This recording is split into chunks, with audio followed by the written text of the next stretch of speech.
number one, Azane Kaka number one. Bonjour et bienvenue à tous. Soyons honnêtes, on a tous un jour voulu explorer l'espace. Il y a quelque chose d'incroyablement attirant et mystérieux dans ce voile sombre qui entoure notre planète.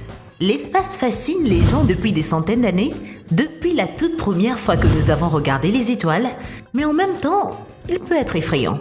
L'espace est non seulement beau, mais aussi hostile et parfois même mortel pour les humains si vous vous retrouvez à l'extérieur du vaisseau ou de la station et que vous vous perdez ou que vous perdez le contact. Mais en fait, qu'arrivera-t-il exactement à une personne perdue dans l'espace ? Voilà la question dont nous allons parler dans la vidéo d'aujourd'hui. Mais avant de nous lancer, voici la question du jour. Qui tombe sans se faire mal ? Répondez dans les commentaires, mais restez avec nous pour découvrir la bonne réponse. Et maintenant, c'est parti!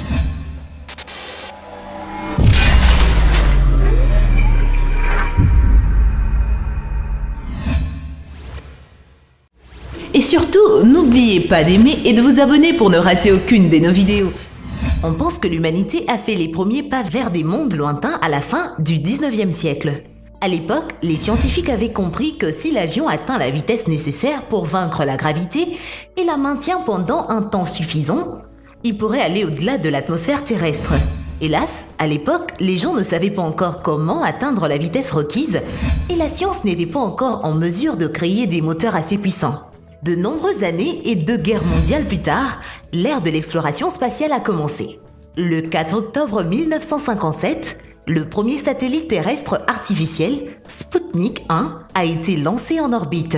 Le Sputnik 1 a été fabriqué en Union soviétique et était une sorte de sphère avec des antennes pesant 83,6 kg. Aujourd'hui, cela ne semble pas beaucoup, mais à l'époque, le lancement de Sputnik 1 était une véritable percée. Par la suite, les scientifiques ont lancé en orbite de divers êtres vivants, comme des chiens, des singes, des mouches, des araignées ou différents insectes. Le 12 octobre 1961, l'humanité avait fait un énorme bond en avant dans la conquête de l'espace. Le vaisseau spatial Vostok 1 a été lancé depuis le cosmodrome de Baïkonour, avec à son bord le premier astronaute au monde, Youri Gagarin. Après avoir fait une révolution autour de la Terre et parcouru 41 000 km, Gagarin est revenu sur Terre et est devenu la personne la plus célèbre, la plus respectée et la plus aimée de la planète pendant de nombreuses années. Peu après le vol de Gagarin, de nombreux autres records de l'espace ont été réalisés. La première femme astronaute, le premier vaisseau spatial multi-siège, la première sortie dans l'espace, le premier homme à se poser sur la Lune, au 26 septembre 2019, 563 personnes ont effectué un vol spatial orbital, 499 hommes et 64 femmes. Selon les statistiques en 2009, les astronautes ont passé plus de 10 000 jours hors de la Terre, dont plus de 100 jours de sortie dans l'espace. Il semble que le vol dans l'espace soit sur le point de devenir quelque chose de banal, de tout à fait ordinaire et sûr. Après tout, si tant de gens vont régulièrement dans les étoiles et vont même dans l'espace, alors il n'y a rien à craindre. La combinaison est une protection fiable, donc il ne nous arrivera rien de mal, pas vrai ? La combinaison peut être comparée à un petit vaisseau spatial individuel. Un accident peut-il se produire sur un vaisseau ? Bien sûr ! Et cela signifie que la combinaison spatiale peut aussi faillir au pire moment. Tout peut arriver. Par exemple, un astronaute peut se noyer pendant sa sortie dans l'espace. Oui, vous avez bien entendu, se noyer. C'est ce qui est arrivé à l'astronaute italien Luca Parmitano. Lors de sa sortie dans l'espace en 2013, l'eau a soudainement commencé à inonder son casque. Comme il s'est avéré plus tard, il y avait une fuite du système de refroidissement et comme l'eau ne s'écoule pas en gravité nulle, elle s'est accumulée dans le casque et est entrée dans les yeux, les oreilles et le nez de l'astronaute. Il était impossible d'y faire quoi que ce soit car dans l'espace, on ne peut pas enlever son casque pour se débarrasser de quelque chose. Par conséquent, Parmitano a dû retourner à l'ISS dès que possible. L'astronaute ne voyait rien, alors il a atteint la passerelle en utilisant sa mémoire. Il a également réussi à ne pas endommager le costume et il a rapidement été mis à l'abri. Nous avons mentionné que la combinaison n'a pas été endommagée pour une raison. Ces combinaisons spéciales que les astronautes portent lorsqu'ils vont dans l'espace sont sous pression. Toute perforation peut avoir des conséquences mortelles.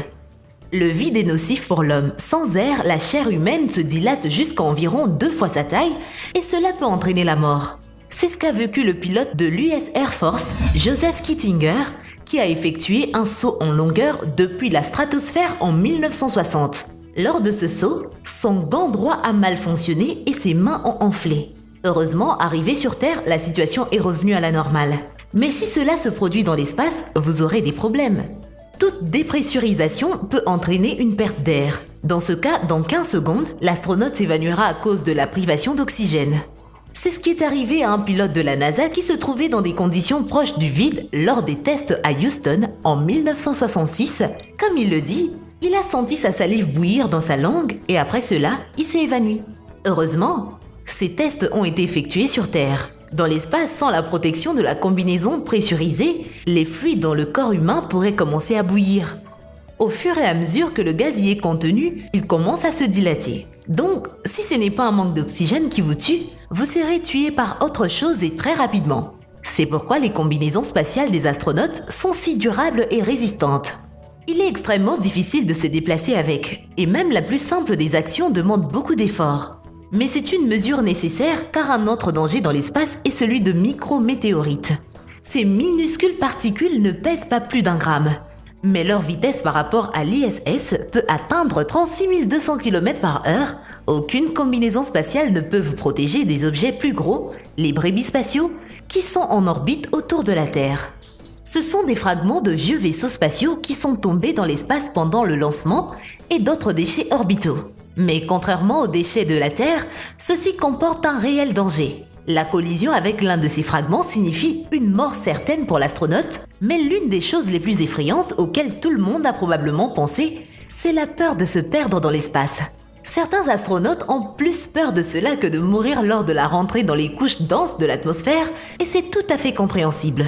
Le crash d'un vaisseau spatial signifie une mort assez rapide, mais une personne qui ne peut retourner sur Terre, ou au moins à la station, mourra lentement jusqu'à ce que l'oxygène s'épuise.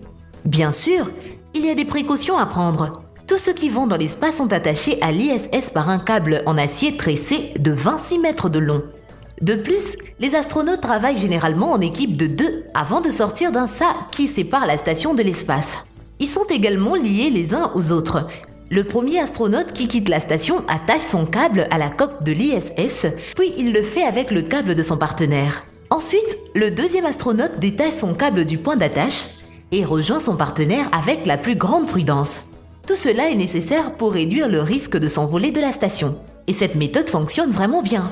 Jusqu'à présent, aucun astronaute n'a encore été perdu dans l'espace. Cependant, 2 personnes étaient dangereusement proches de ce destin. En 1973, les astronautes Joseph Kerwin et Pete Conrad se trouvaient à l'extérieur de l'atelier orbital de Skylab et essayaient d'ouvrir un panneau solaire bloqué. Tout s'est déroulé comme prévu lorsque soudainement, le panneau a cédé et s'est retourné poussant les astronautes dans l'espace. Heureusement, les astronautes sont restés calmes et les câbles ont résisté à la tension et cette histoire s'est bien terminée. Mais que se passerait-il si les câbles n'étaient pas assez solides ?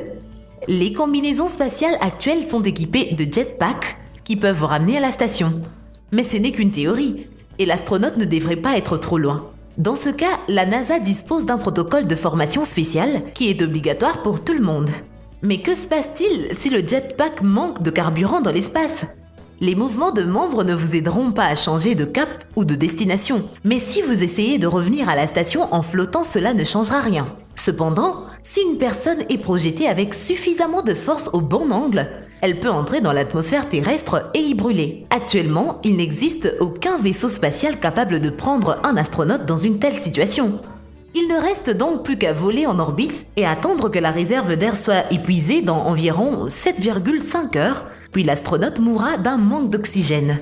Pendant un certain temps, le corps se décomposera comme sur Terre, mais avec le temps, l'eau s'évaporera en raison de l'exposition au soleil. L'astronaute perdu se transformera graduellement en momie et tournera en rond en orbite jusqu'à ce qu'il soit récupéré par un vaisseau. Mais cela arrivera si la combinaison n'a pas été endommagée après une collision avec des débris spatiaux.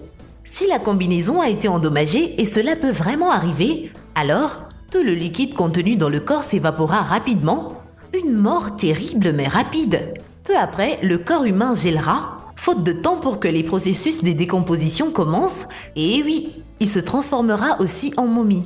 Si pour une raison quelconque l'astronaute se retrouvait dans l'espace sans combinaison spatiale, alors Il s'agira très probablement d'une momie très fragile.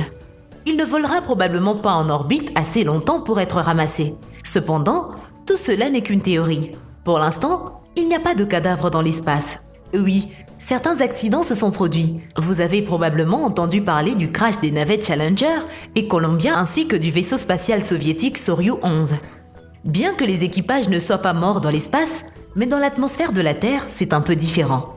Il est fort probable que si l'un des astronautes mourait à bord de l'ISS et non quelque part dans l'espace, son corps serait ramené sur Terre et enterré avec les honneurs.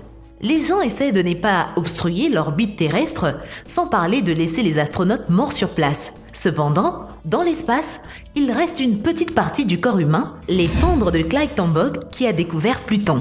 Il est maintenant emporté par la sonde New Horizons jusqu'aux confins du système solaire.